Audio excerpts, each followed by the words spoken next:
Hello sa inyong lahat! Narito na naman si Mami Essie para mag-share na naman sa inyo ng isang masarap na merienda, ang banana puto cheese. Pero bago tayo mag-umpisa, kung bago kayo sa aking channel, wag lang kalimutang mag-subscribe at pindutin ang bell button para lagi kayong updated sa ating mga video.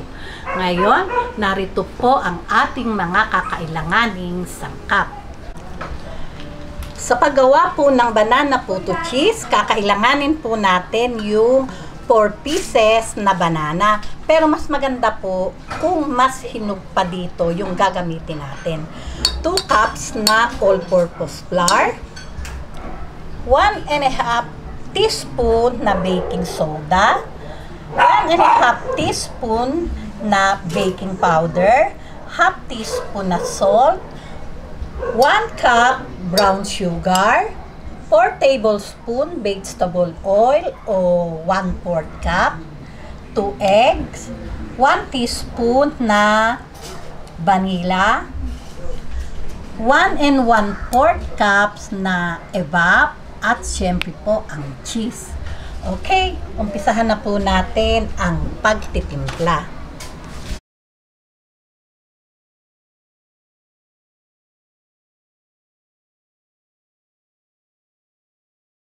Okay, unahin po nating salain tong ating dry ingredient.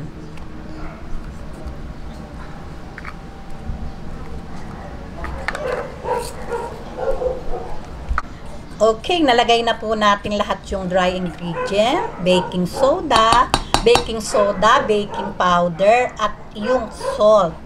Ngayon po, atin na po siyang sasalain.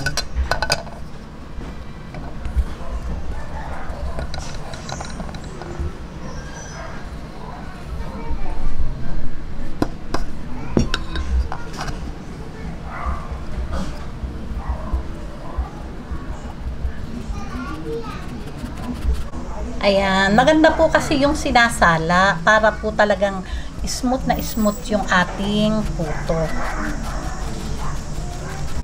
Ngayon, okay na po itong ating dry ingredient. Ngayon naman po, ito naman pong wet ingredients. Imamas lang po natin mabuti itong banana. Ayan, ganyan lang po.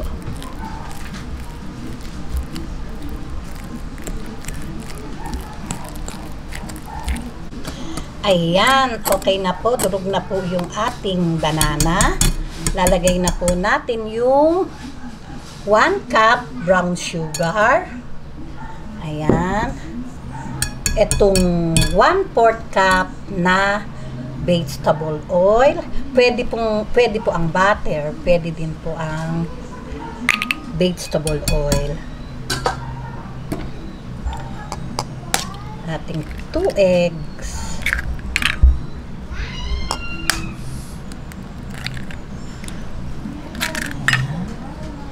1 teaspoon na vanilla,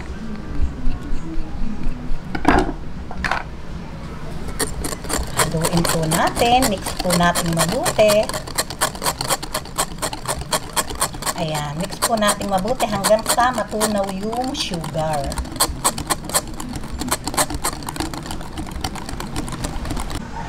Ayan, lagay na po natin ng 1 1/4 cups na evap.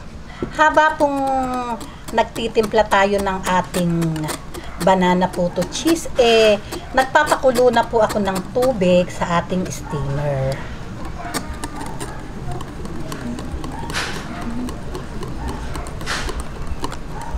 Ngayon po, eto na po yung ating dry ingredient. Sama na po natin.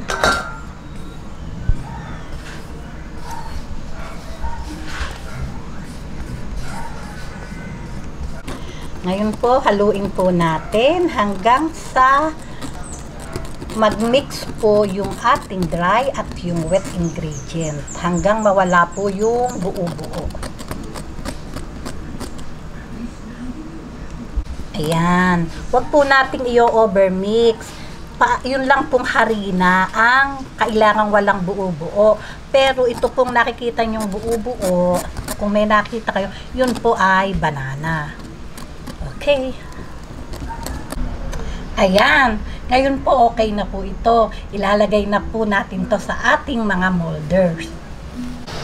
Okay, lagyan na po natin. Hindi na po ako naglagay ng oil. At okay na din naman. Okay, heto na po yung aking gagamiting molders. Small lang po itong aking paglalagyan. At hindi ko na po ito papahira ng oil. Okay na po ito. 3/4 lang po yung ilalagay natin sa ating molders. Ayan, ganyan lang. Ayan. Huwag po nating pupunuin. Okay lang po iyang 3/4 kasi po aalsa po iyan, mamaya po iyan, mapupuno po yung ating mga molders.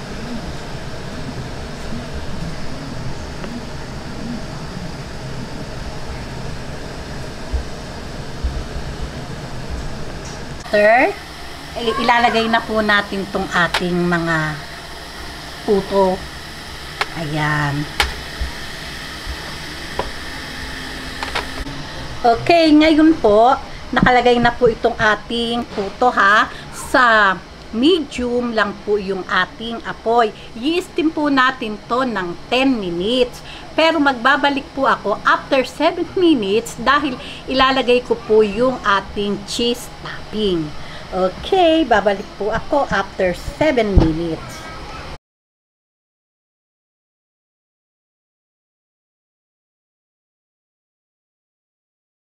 Ayan, napakaganda po after 7 minutes. Lalagay na po natin yung cheese sa ibabaw. Ayan. Nakapal po atang masyado yung cheese ko. Ayan, i-continue po natin hanggang maka 10 minutes at babalik po ako. Okay, 3 minutes na lang po at ready na po itong ating puto.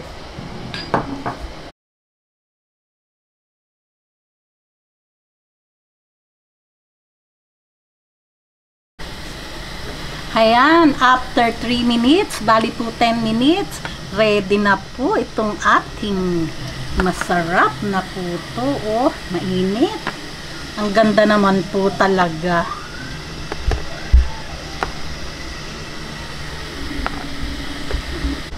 O, paano po?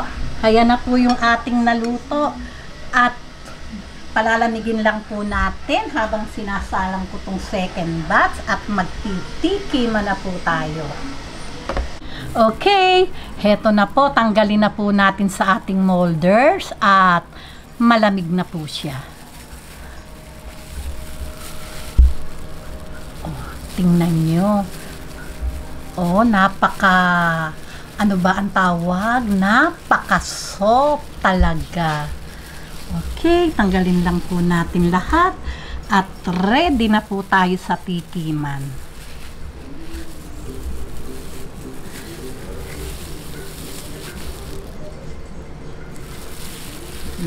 Napakaganda. Okay, heto na po yung aking nagawang puto cheese. Puto banana cheese o banana puto cheese. Kahit po magkabali-baliktad ang talagang eto po, nagsadya po talaga ako ng konti lang ang cheese kasi hindi po ako masyadong mahilig sa cheese. Tingnan nyo naman po, very smooth talaga. Tingnan na po natin, oh. Oh, tingnan nyo naman po, talagang nagmo-moist po talaga yung loob. Okay. Okay, tikman na po natin.